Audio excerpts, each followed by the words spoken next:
தமிழகத்தில் நடைபெற்று முடிந்த சட்டமன்ற தேர்தலில் பொறுத்தவரையுமே தமிழக வெற்றி கழகம் மொத்தம் 108 தொகுதிகளை பெற்று பெரும்பான்மை பெற்றது. அந்த வகையில் ஆட்சி அமைப்பதற்காக 118 தொகுதிகள் தேவைப்படும் பட்சத்தில் கூடுதலான தொகுதிகள் பெறுவதற்கான பல்வேறு திமுக மற்றும் அதிமுக கூட்டணி கட்சியோடு இணைந்திருக்கக்கூடிய கூட்டணி கட்சிகளிடம் பேச்சுவார்த்தை நடத்தி காங்கிரஸ் கமிட்டியிடம் 5 தொகுதிகளை பெற்றது. அதன் தொடர்ச்சியாக 113 தொகுதிகள் தற்போது தமிழக வெற்றி கழகம் கைவசம் வைத்திருக்கக்கூடிய நிலையில் இன்னும் ஆட்சி அமைப்பதற்கான கூடுதல் 5 தொகுதிகள் தேவைப்படும் பட்சத்தில் யாரிடம் கூட்டணி நடத்தலாம் என்பது குறித்து தொடர்ந்து ஆலோசனையானது மேற்கொள்ளப்பட்டு வருகிறது. இந்த ஆலோசனை ஒரு பக்கம் மேற்கொள்ளப்பட்டாலுமே இன்னொரு பக்கம் பார்த்தோம் என்றால் நேற்று ஆளுநர் ஒரு தனியார் நிகழ்ச்சியில் பங்கேற்ற போது யார் பெரும்பான்மை அமைக்கிறார்களோ அவர்களுக்கு தான் இந்த ஆட்சி அமைக்கும் அதிகாரமானது வழங்கப்படும் என தெரிவிக்கப்பட்டார். அந்த வகையில் அது அதிமுக திமுக இணைந்து வந்தாலுமே கூட அவர்களுக்கு தான் நான் முதன்மை உரிமை கொடுப்பேன் எனவும், அந்த வகையில் யார் முதன்மை பெரும்பான்மைகளை முதலில் காக்கிறார்களோ அவர்களுக்கு மட்டும்தான் ஆட்சி அதிகாரம் வழங்கப்படும் என தொடர்ந்து தெரிவித்தார். அந்த வகையில் நேற்று இரவு முதலே பார்த்தோம்னால் திடீரென அதிமுக மற்றும் திமுக கூட்டணி வைத்து பெரும்பான்மை நிரூபித்து ஆட்சி அமைப்பதற்கான பணிகள் முழுவதுமே தீவிரமான முறையில் மேற்கொள்ளப்பட்டு வருவதாக தற்போது அரசியல் வட்டாரங்களில் தீவிரமாக பரவி வருகிறது.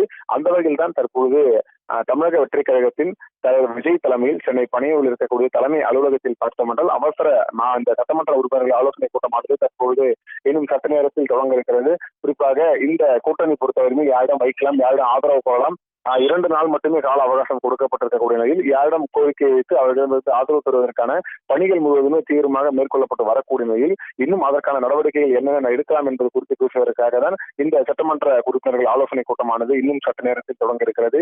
அந்த வகையில் சென்னை நீலாங்கரையில் இருக்கக்கூடிய தனது இல்லத்திலிருந்து இன்னும் சட்ட நேரத்தில் கட்சியின் தலைவர்கள் சென்னை பணியூர் தலைமை அலுவலகத்திற்கு செல்ல இருப்பதாகவும் கூறப்படுகிறது.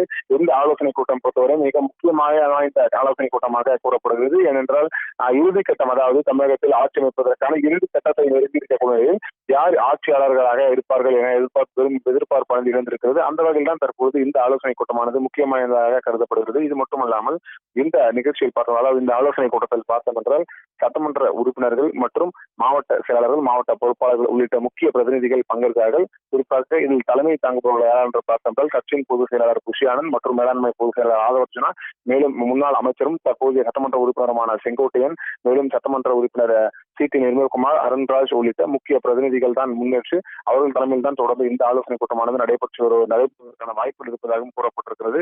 இந்த ஆலோசனை கூட்டம் பொறுத்தவரையுமே முக்கியமாக கருதப்படுகிறது. ஏனென்றால் இந்த அடுத்தடுத்த கட்டங்கள், அதாவது யாரிடம் கூட்டணி வைப்பது, யாரு ஆதரவு கூறுவதன் குறித்து அதிகாரப்பூர்வ அறிவிப்பதற்கான இந்த ஆலோசனை கூட்டமானது மிக முக்கியமானதாக காணப்படுகிறது. அந்த வகையில் தான் இன்னும் சட்ட நேரத்தில், அதாவது ஒரு 10 மணி அளவில் இந்த ஆலோசனை கூட்டம் தொடங்குவதற்கான வாய்ப்புகள் இருப்பதாகவும் கூறப்படுகிறது.